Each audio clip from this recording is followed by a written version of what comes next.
Hey everyone. Okay, so excuse the mess. I am crafting as I go. So I have these candy canes that I made, and they're made out of fabric and clothes hangers. So the clothes hanger that I'm using is actually, for kids' clothes. I mean, it's pretty small. You can't really see it because I got you guys zoomed in.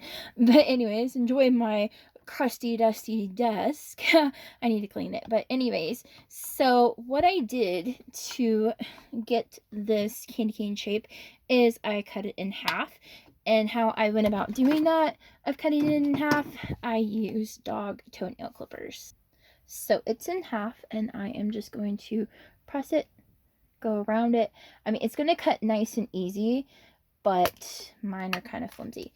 So now that I got that done, you see you have like this little part here. I am going to cut it right here because that's all I need. It's right there.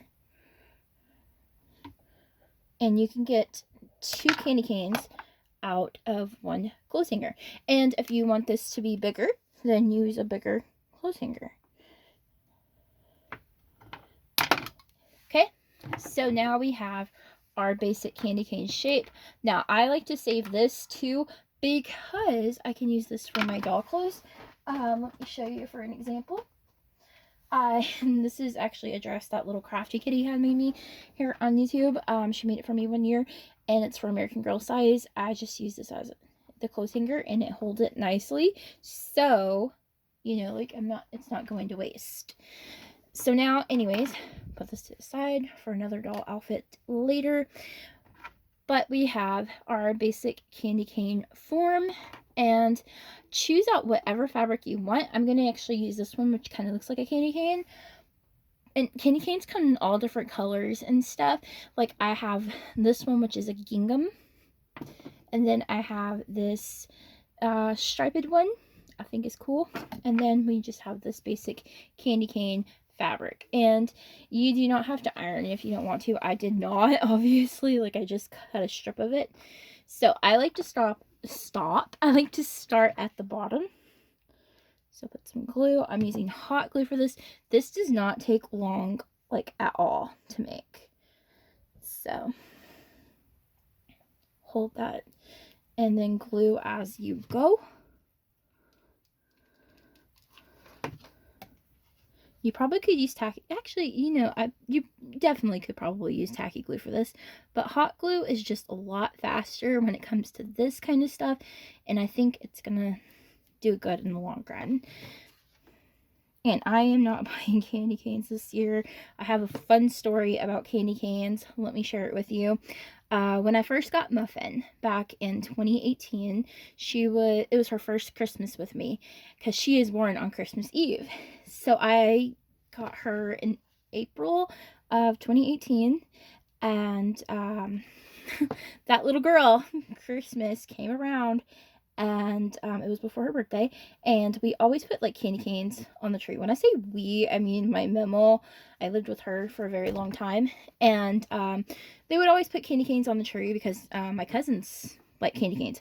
I like to look at candy canes, but I don't like to eat them because I think they're gross, honestly. I mean, like sometimes I'll like the peppermint ones to put like in a hot chocolate or a coffee or something, but just as a regular snack, no thanks. So anyways, Muffin was just a little baby. She wasn't even a year old yet. And that little girl, there was these 2 other dogs that was named Cookie and Cujo, which were my cousin's dogs. And the fun fact is that Muffin had framed them. She framed them. She did. When I say she framed them, I mean she's a smart little girl.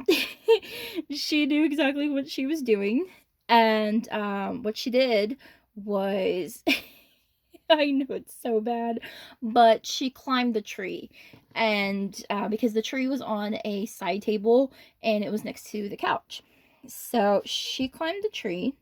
She got the candy cane that she wanted, which was the rainbow candy cane, which is a cherry flavor. Now, we thought it was Cookie and Cujo doing it. Well, no, It was my little Miss Muffin who was doing it, because she framed them, and how she framed them was that she would take the candy cane, and then, before she get caught, she would put it in their fur.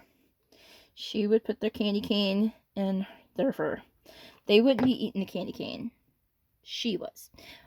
But to get, so she would not get in trouble, she would put it on them to make it look like they were doing it. She is definitely a mischief maker, and she is listening to me right now. And she's like, "Oh my gosh, mommy, do you always have to tell the story?" Yes, because it's hilarious and it's really cute. So, how I found out it was her was I was in the kitchen and I was making us something to eat, and I looked and I heard the tree, and I heard ornaments fall, and then I heard a thump, and it was Muffin. And I watched her. She climbed down from the tree. And yeah, she climbed down from that tree, and she had a candy cane, and she had it stuck, pieces of the candy cane that she had chewed, she had it stuck to her paws, to her hands, and on her butt. I guess she was saving it for later or something. But yeah, she did that. She is so cute. Did she get in trouble? Yes, she did. She did get in trouble. Even though it was really cute and adorable, she did get in trouble because I don't want her having candy. It's not good for her. So she did get in trouble, but she didn't get in too bad of a trouble. Anyways, I love that story. It's one of my favorite stories. My little mischief maker. I don't buy candy canes, not just because of that, but because I don't like candy canes. I like to look at them, like I said, and there's just no point of buying real candy canes. And now that me and Muffin have our own place, I get to decorate my tree. I was gonna do that last year, but shit happened. Bad shit happened, and I did not get to decorate. So this year, I finally get to decorate, and I need ornaments.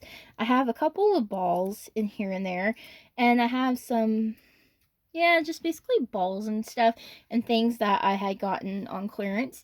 And so I'm making my own Christmas ornaments. So I'm starting off with some candy canes. So that is basically how you make the candy cane. You just wrap it around, doing it in any color that you want. I think that's really cute. I like that. So anyways, that is my short story of Muffin and the Candy Cane Adventure. Like, she is just something else. I love her.